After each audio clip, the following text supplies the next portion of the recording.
Welcome to the WHHI Daily News. I'm Robyn Zimmerman. Let's begin with today's news headlines. Stephen Smith's body was quietly exhumed last Friday, autopsied on Saturday, and returned to its grave on Sunday.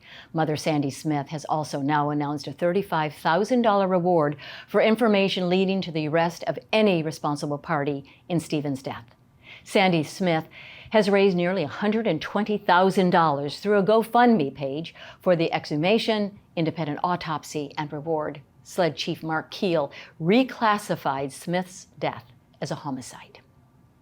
Well, a road rage argument during heavy Saturday morning traffic has a Hilton Head woman now charged with attempted murder and her victim lucky to be alive. A 25-year-old Tisha Brown and the victim argued during backups on the Cross Island Parkway and pulled into a Burger King restaurant parking lot where the victim got out of his car and Brown allegedly then ran over him going forward and then backed the car over him again, breaking both of his legs. But he did survive, thank goodness. Security footage confirmed the victim's story and Brown was arrested and charged with attempted murder. Now that the pandemic is receding, we can start to add up the changes to our communities, beginning with the enormous growth in our area's population. Now, according to the Census Bureau, South Carolina was the 5th fastest growing state between 2020 and 2022, and Beaufort County was the 8th fastest growing county in the state, gaining over 8,500 new residents in 2 years, but well behind the nearly 30,000 newcomers who moved to Myrtle Beach and Horry County. Remember Curtis Eddie Smith, the longtime associate of Alec Murdaugh, who is accused of being an accomplice in Murdaugh's various fraud schemes? Well, the 62-year-old never ended up testifying in Murdaugh's murder case, but has spent the last 9 months in prison without bond. But now he can get out of prison before his own upcoming trial if he posts a $250,000 bond, wears an ankle bracelet, monitor, and stays out of trouble.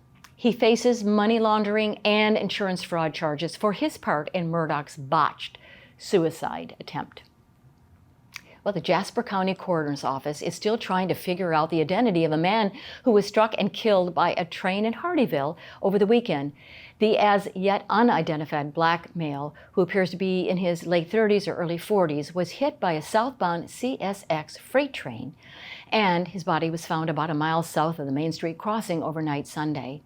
It's the second death at that crossing in the last 6 months. And finally, the state just bought the 3,500-acre Slater tract just north of Ridgeland, in part to save the slow-moving gopher tortoise. The nearly $18 million purchase sailed through the State Fiscal Accountability Authority agenda without any comment or discussion and was done in about 60 seconds. Though it has been in the works for 3 years. The purchase is the first step in transferring more than 12,000 acres to the Department of Natural Resources. Now, besides saving the tortoise and other wildlife, the protected land should preserve water quality in the Port Royal Sound watershed and create more outdoor recreational opportunities. For more information on these stories and many more, please check out the media sources listed on the screen. And remember to follow us on Facebook and Twitter. And check out our website at WHHITV.com. And if you have a news tip, a story idea, or even a cool weather photo, well, you can just email it to us at news@WHHITV.com. And now let's check out the latest in sports with Justin Jarrett. Justin, give us an update. Hey, it's time for Last Night in the Loco on WHHI, powered by LocoSports.com. It lost some of its luster when May River High School opened a few years back, but once upon a time, the Bridge Bowl was the fiercest rivalry in southern Beaufort County. And it's still a big deal, especially when we get a double dose like we did last night at the Den, with the Bluffton Bobcats hosting the Hilton Head Seahawks for baseball and softball showdowns. The host Bobcats figured to have the upper hand in the softball matchup, and they showed their offensive prowess in a 15-0 rout in 3 innings, breaking it open with a 10-run second. King University signee Katie Ryan tripled, homered, and drove in 4 runs, and Alyssa Rose struck out 7 in a 1-hitter and drove in 2 for Bluffton. The Seahawks had their revenge over on the baseball diamond, though, as a 4-run 6th inning doused a Bobcat rally, and Hilton Head picked up a big 11-4 road win. Connor Wendell gave the Seahawks 5 strong innings to earn the win, and Jake Richardson was 4 for 4 with a pair of RBIs. Elsewhere on the baseball diamond, May River and Hilton Head Christian Academy picked up region wins, and Hilton Head Prep and Patrick Henry won big. Belmont Abbey signee Casey Lang drove in 6 with a triple and a homer in a big win for May River softball, and James Island handed Colleton County its first region loss. Beaufort Academy picked up a soccer sweep over Patrick Henry. Hilton Head High Tennis took down HHCA, and the Hilton Head girls and May River boys won big on the lacrosse field. For Loco Sports and WHHI, I'm Justin Jarrett. Until next time, go Loco.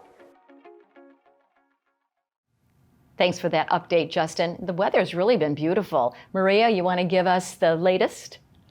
Thanks, Robyn. Yep, so taking a look ahead, it does look like we're seeing a lot of rain and thunderstorms throughout the second half of the week, so do be careful and look out for any flash flood warnings in your areas.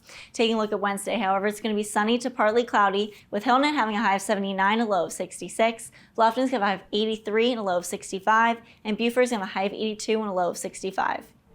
The sunrise for Wednesday is going to be at 7:06 and sunset's going to be at 7:45. Taking a look at the beach tides, high tide is going to be at 9:34 a.m. and low tide is going to be at 4:48 p.m. Taking a look into the rest of the week, a little bit into the weekend. Thursday, it's going to be cloudy with a heavy thunderstorm in the afternoon, but should be clearing up by the evening. Highs remain in the 80s, lows in the 60s. Come Friday, it's going to be partly cloudy. Then we are going to see scattered showers and thunderstorms throughout the day. And then we're going to have the highs in the 80s, lows in the 60s. And then come Saturday, it's going to be, again, cloudy in the morning. Then we are going to see scattered showers and thunderstorms throughout the day. And that rain is going to continue on into the evening, with highs dropping down into the 60s and lows in the 50s. That's it for today. Let's head back to the desk. There's such a stigma around mental health. Dr. Debbie Lines will join us after the break to discuss it.